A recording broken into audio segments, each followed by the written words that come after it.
Hello, everybody, and this is day 3, E3 2019 recap for Extra Life. I am your wonderful and amazing and humble host, Jack Gardner, and with me I am joined tonight, as all previous nights, Zach Wojnar and Marcus Stewart and Naomi Lugo. And we have a special guest, Kevin Slackie. You should know, Kevin, that this microphone was bought for $25 and it cannot pick up anything outside of this range. It can, however, pick up like small noises, so please shut your dang mouths while other people are talking. Anyway, on that note, Zach, I hear you saw some cool things, some neat things at E3 this year. What did you see today? I want to talk about a couple of games that I saw. One of them was called Killer Queen. And it's really funny because it is a very popular game among a very specific group of NYU students. Shout out, NYU students.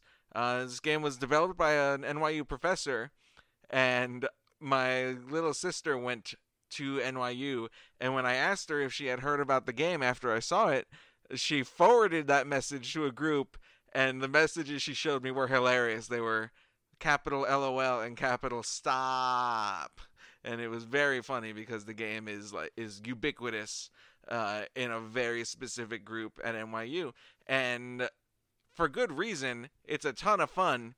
The version that's going to be on PC and console, Xbox and Switch, is 4v4.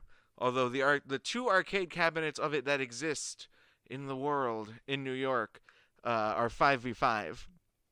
And it's a game that's based on like a live action role play game that they put together, and they turned it into a video game where there's a team of minions with one queen on each side, and the way to win, it's all set on one screen. It looks fairly reminiscent of something like Towerfall or even Super Smash Brothers, just that one screen where everything takes place.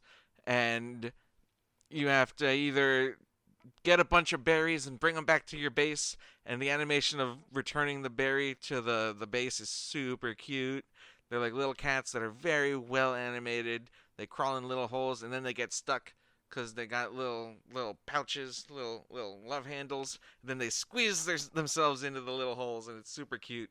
That's one way to win, and the other way to win is to ride a giant snail that's on the map. It's from one side to the other. And of course, you can be stopped and killed by the queen. And the other way is for the queen to kill the other queen 3 times. And it's an arcade, it's an arcade cabinet, but it's very arcade style action. And it's currently available on PC in beta, and it's going to be coming out full PC release, Xbox and Switch soon-ish. Probably before the end of summer, if I recall correctly. The other game I saw was Sniper Ghost Warrior Contracts. Sniper Ghost Warrior is a game series that's very mid-tier, not super beloved, but super beloved in like the concept of if they can nail this, it will be, it will be AAA. It'll be beloved. And the last one, Sniper Ghost Warrior 3, was considered probably to be a miss. They went open world with it, and it wasn't as well received as they were hoping it would be. And this one, they're backstepping a little bit. They said instead of a full open world, we want sandbox levels where you can, pick a tactical insertion, complete the objective, then get out. And the bits of gunplay that I experienced were a lot better than what I had seen in the series in the past. So this could be the one where they finally nail it. We'll see. It's a series that has a lot of love because it's so high concept and so dedicated to its aesthetics that and I guess it keeps on selling well enough that they keep on tweaking that formula and working on what they've got with the goal of making the ultimate sniping simulator. Assassin's Creed, Metal Gear, neither of those are around in the way that they were as a stealth game.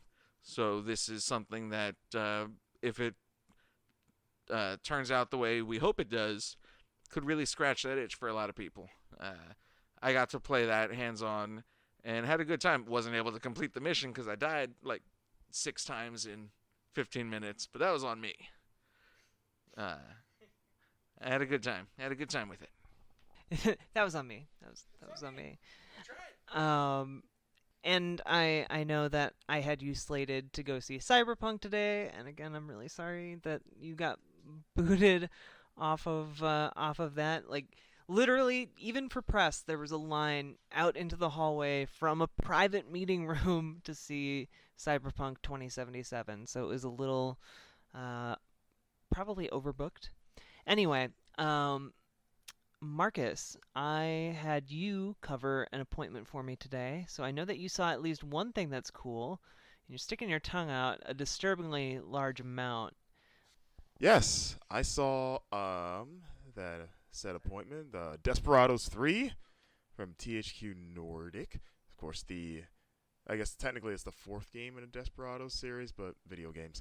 And it is a Western themed turn-based strategy game where you are a cowboy in the West, and instead of going around just shooting people, you got a top-down view, and you're kind of like you're actively moving your characters and like party members across the map, but you're also pausing the screen to manually select commands and like set things up like you're it's like a mix of stealth and action where you're trying to sneak through bushes and taking out dudes along the way, but you can do all this like actively, or you can kind of pause it and then set up a series of commands and more or less kind of hit the play button and just let them play out.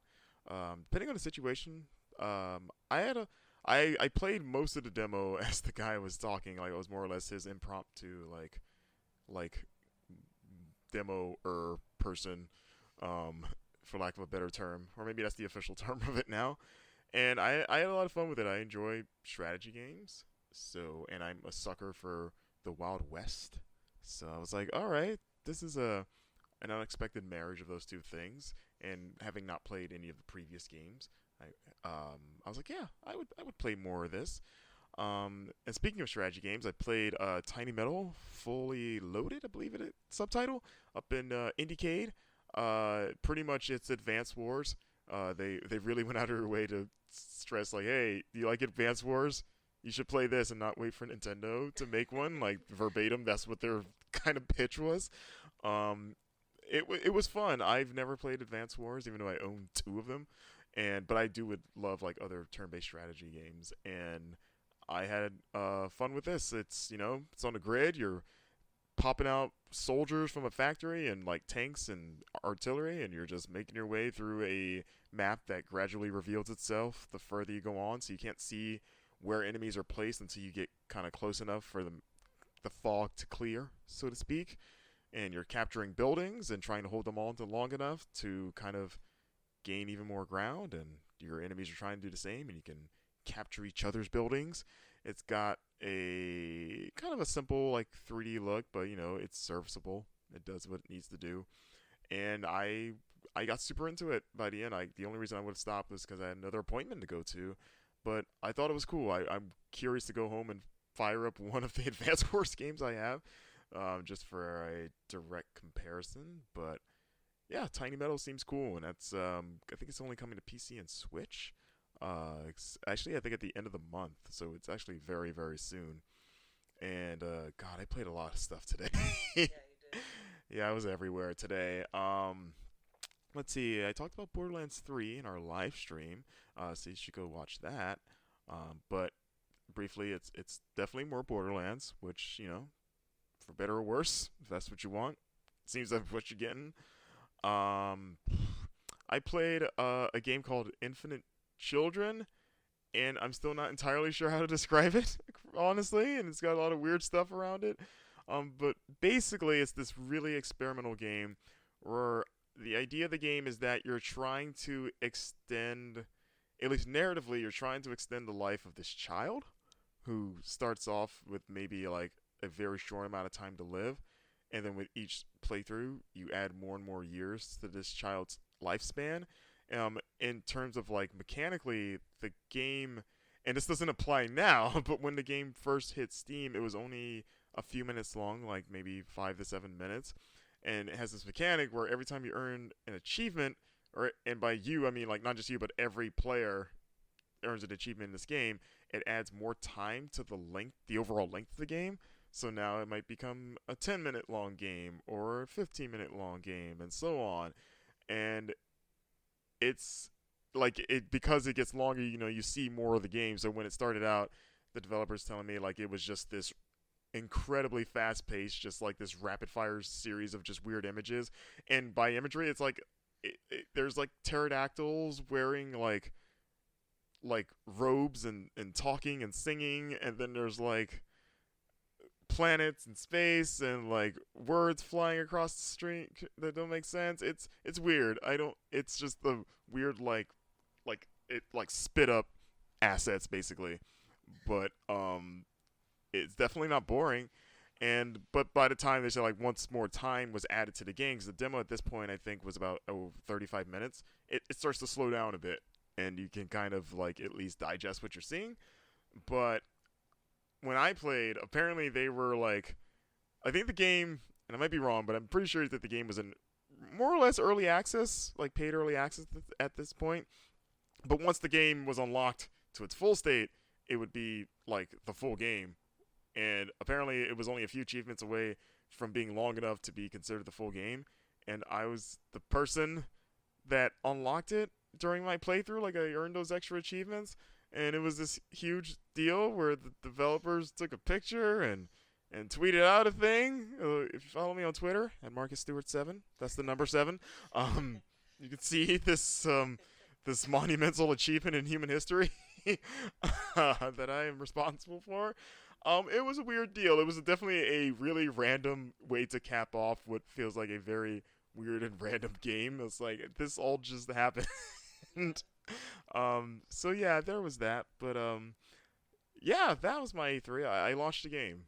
I launched a game at E3. Is what this comes down to. Wow, you're a full-on game developer. What's your next idea? What's your next game? I'm working on something with Kenny Omega. We're gonna start a studio together. So also call me Kenny. Also, we ran into Kenny Omega like 3 times, and if you don't know who he is, apparently he's a very famous wrestler. I have the microphone instead of Marcus to tell you this, because if Marcus told you this, he would tell you a lot about wrestling. It's like one of his favorite things. Let me tell you about the Bullet Club. This was a weird E3, and I think we'll get into that in a little bit. But before we do that, Naomi. It's very late. It's currently almost 1 o'clock in the morning. So if we sound a little bit weird, that would be why. But Naomi, what games, what things, what experiences, whatever's. Marcus and I made it a point to see Microsoft this morning because Microsoft is annoying and is in its own spot, the Microsoft Theater, which makes sense for them, I suppose, but it's not really too far. It's just like a different security line, so makes it a little annoying. All right, I think I'm done complaining. But the game that I kind of want to highlight, just because it was really interesting to me when it was revealed during the Microsoft conference, and it's an indie game, and that's called Spiritfarer, which was a name I could not remember for some reason, but it makes a lot more sense. now that I've gotten to play it. And I actually have a little quote about it.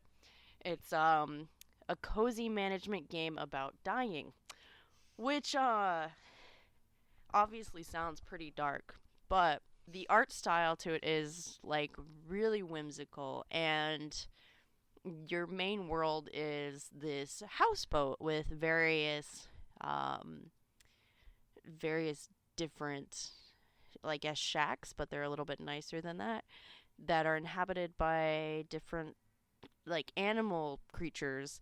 But you yourself are a human, and you have this little cat companion. I mean, the demo was pretty short, and there are a lot of mechanics that need to be worked on. I mean, this game comes out in 2020, so this is probably a really early build from an indie team.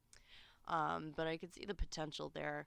In the demo, you get introduced to a couple of different mechanics. You get introduced to the boat itself, which is 2D and scrolling, but you can go into these various little houses on this boat, and they're all really adorably, like, designed with these cute little art styles. Like, it's nothing that would be practical. Like, some spots there's just like a bed, and like one house is inhabited by this snake creature, and it's like a bed in a tree, and it's just really adorable. Um and so back to that quote about how this game is about death, and it kind of is shocking with the premise of this adorable little houseboat building game, right? But it seems to be a game that explores, I guess, moving on, but in a healthy way. And in the demo, you're actually tasked with helping your snake friend pass on, but she has a couple of requests before she can do that. She wants her house so she can be comfortable and do this ritual. And that's where they introduce the building, and the building itself is pretty basic, at least from what the demo showed. You just have the house and you drag it across the screen wherever you want to place it, so it's not like a Minecraft style or anything like that. But what's really interesting is obviously she's choosing when she wants to pass on, and she's just very calm about it. So it'll be really, I don't want to say I'm excited because that sounds kind of morbid, but I really want to see what they're going to take with this concept, because obviously it's a really tough one. And especially the way they frame it, seems like this little girl, or at least someone around 14 or up, has all these friends that she lives with, so it's obvious it's gotta be really tough for her to say goodbye. But they're making it into a positive experience. I guess we can have our special guest speak about games now. Mr. Kevin Slackie. Yeah, I guess I was most excited about Pokemon, though a lot of news coming out of E3 has made me a little less so. I think me and Naomi can both vouch for that.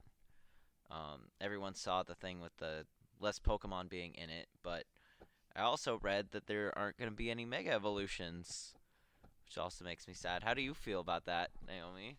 Mega Evolutions were, and I hate to use the word were, such a good mechanic. Like, not only do we get this really cool new design with the Pokemon, at least in some cases, some of them are not good, but we also got different typings, and that just made some of these Pokemon completely different and really cool. So I'm kind of upset that that's going away. I mean, I see how it's problematic with Dynamax, but if I had to choose between Mega Evolutions and Dynamax, I'm obviously going to choose Mega Evolution. Yeah, though I understand why they did Dynamax. Someone was pointing it out. It's like immediately perceivable from the moment you see it what it does, and it uses already made assets in order to convey to the player. So it's very good game design. It's unfortunately not that exciting, which is kind of a third part. But I don't know. Enough complaining. I was excited for the usual little shit. Astral Chain looks really great. No More Heroes 3 finally got, like, officially announced. And yeah, it was really exciting to see Link's Awakening. Obviously, there was a lot for me with Nintendo. Um, Microsoft is kind of interesting too. They're in a weird place where it's like, oh, all these Xbox games look interesting. I can't wait to play them on my PC. And like Gears of War 5 looked really great. It reminded me that I need to go back and finish the other one. But that's kind of how I've been with a lot of the games that were at E3, where it's just like, oh, that looks neat. I'll go back and play this other thing. Or like I actually had a chance this morning to check out Candace of Hyrule, and that, even just playing that reminded me, oh, I need to beat Crypt of the Necrodancer. Yeah, all of that just lent to E3 what I feel like everyone's been feeling, in that this is sort of a down year. Everyone's waiting for what's next, and it's obviously like on the horizon. I mean, Microsoft did everything but show Project Scarlet. But I think we're in a transition year, and you can really feel it, especially on the show floor, which was reportedly very empty. So, I mean, yeah, that's kind of how I feel. I hate to continue to be a downer, but I was super excited for Cyberpunk until recently too, when I saw that not great ad. But let's end on a better note. I was really excited to see that Platinum has said that Bayonetta 3 is chugging along very well, and the reason why they didn't show it off at E3 is because they were too busy making it.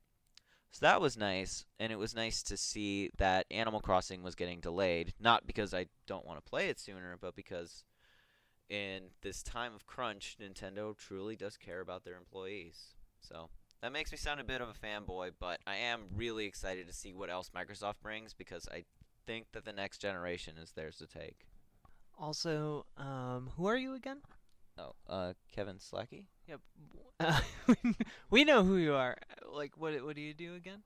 I do various freelance. I'm currently becoming a game designer, but like for E3 this year, I was in IGN's war room doing social media coordination. So that was fun. I got to have a whole lot of fun and do dumb stuff like fusion pose behind pictures and go to their party, which was apparently the it party of E3 this year. So that was fun.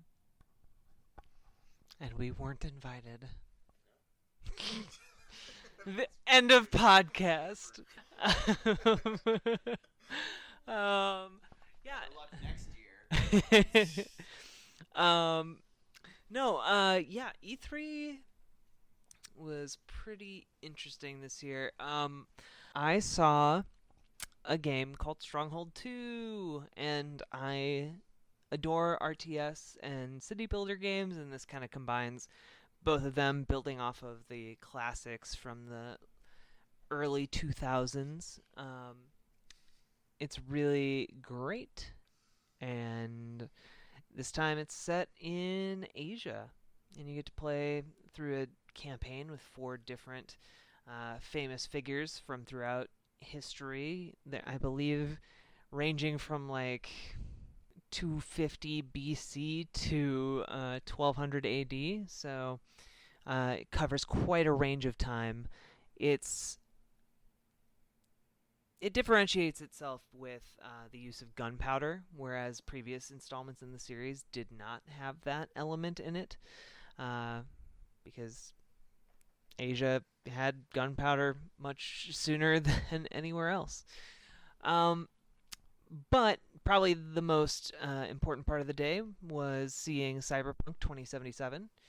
And that game looks really good, but in some ways that I didn't expect. Like, I really dug being able to hop on a motorcycle that looked like the one from Akira, and seeing it drive around and listening to synthwave music. That stuff all was really appealing, really cool. I really loved learning that there was an entirely non-lethal route through the game. And because I think that's important. It's important to have at least the opportunity not to have to resort to lethal violence, I suppose. And probably, like yes, there was a lot of that those problematic elements in there, but I don't really feel like going into those right now. Um, but mostly, I was surprised that like the actual gunplay itself came across more like a traditional standard shooter. Um, I was expecting more, I guess more, more specialer, um, more interesting combat when it comes right down to it. And to its credit, I think there's that what is in there is all very well polished, and that there are interesting options to consider before you go into combat. But once combat breaks out, um, it's kind of just a standard shooter. And for some people, that's going to be great news, and for other people, it's going to be a bit disappointing. I got to see a weird plasma garrote wire that can dismember people. That was pretty sweet. And there's also a hacking mini game and mechanic that looked at the very least. I mean, no one loves hacking mini games, but like it looked more interesting than most. Um, and yeah, I guess I wasn't 100% sold on like the combat in the game, which I was kind of surprised by.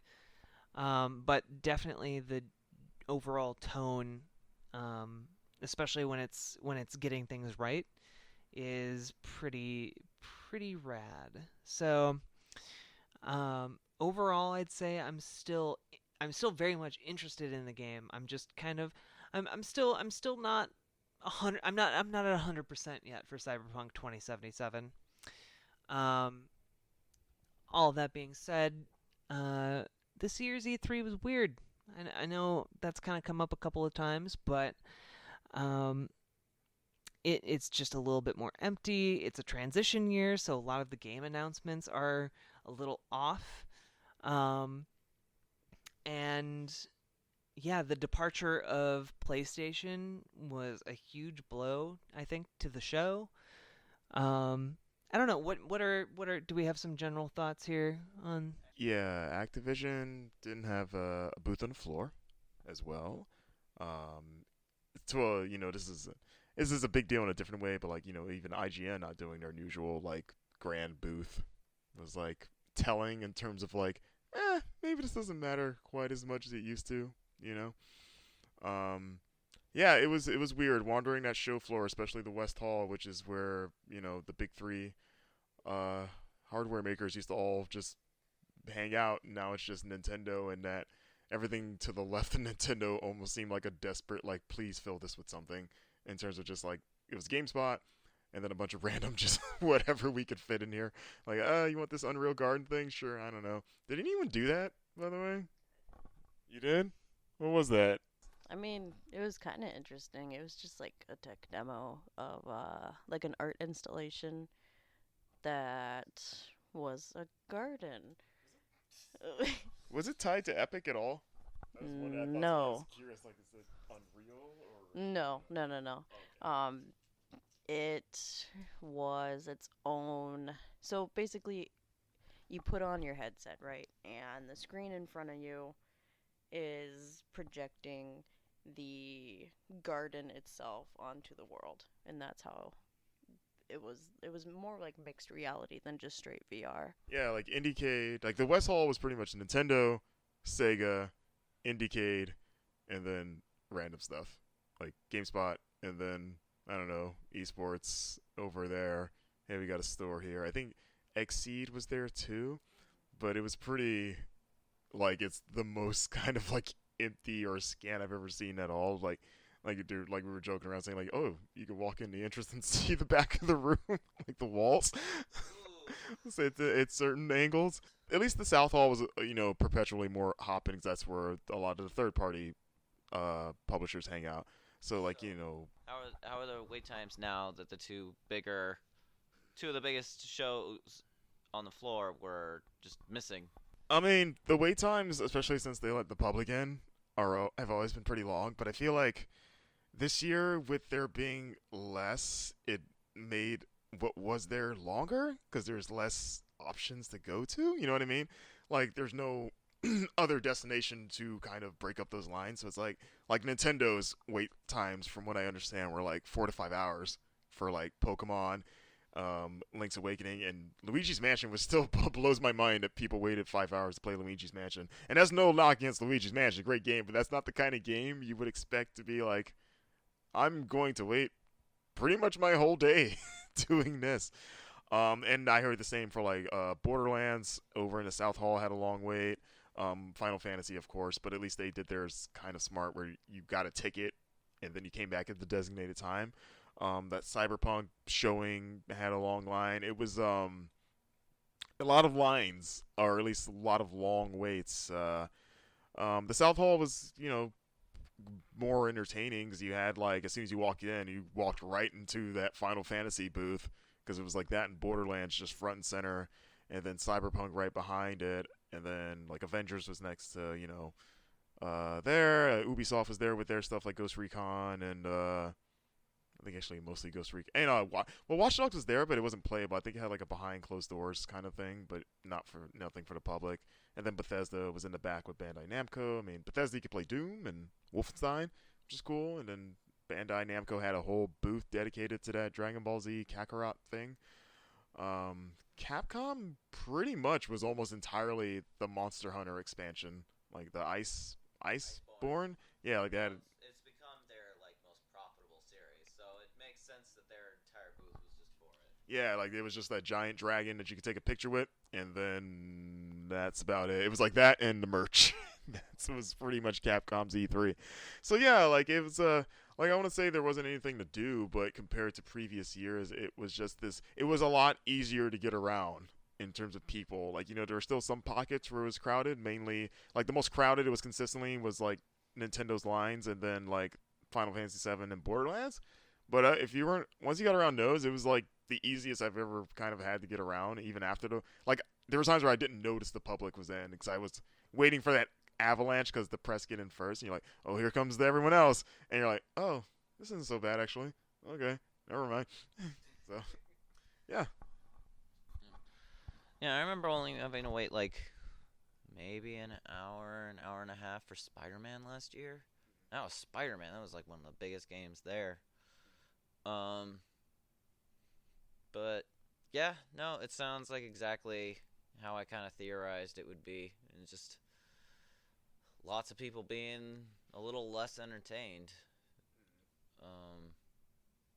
That's too bad. I hope that everything kind of eases up a little bit better next year, because E3 is pretty.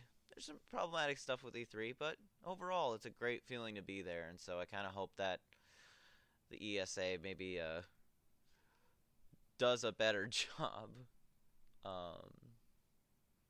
so that way people have more of a reason to spend $250 to be there. Because that's who I really feel bad for, is the gamer passes, who spent a fair amount of money in order to be in this sort of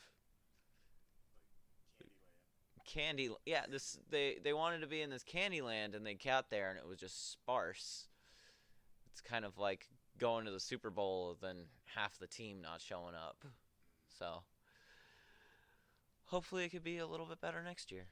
Yeah, I have to imagine that, yes, there are definitely industry trends that are moving everything kind of away from E3, at least for the last few years, towards the more centralized and focused, like pre-recorded stuff like Nintendo Direct. But I imagine there's still very much a place in the industry for these big trade shows, for everyone to get together and talk about cool games, and I'm sure somewhere business suits to talk about the money behind cool games. But yeah, I think Marcus was saying like next year we're gonna have hardware, and that's very true. Though I don't necessarily know if hardware will bring Sony back to E3. that would definitely be a pretty big comeback if you just like disappear from E3 for a year and then appear with a PS5. Or at the very least, this will be like more games because it's like, okay, now we're all rolling out our next gen stuff because it's happening this fall. So come play it. So it'll be more exciting in general, like the E3s that always land on those years of an impending console launch. So Oh yeah, 100%. Yeah, I'm excited to see the changes because I definitely think like there have been a few stories about some rumblings of discord within the ESA. But I have to imagine by next year that those will all be sorted out and the show will run a bit more smoothly and more companies will get back into the mix. Because yeah, I definitely missed like some of the staples that we always see every year are like Focus Home Interactive. They usually have a big publishing area, and that was completely absent this year. Um, so I don't know.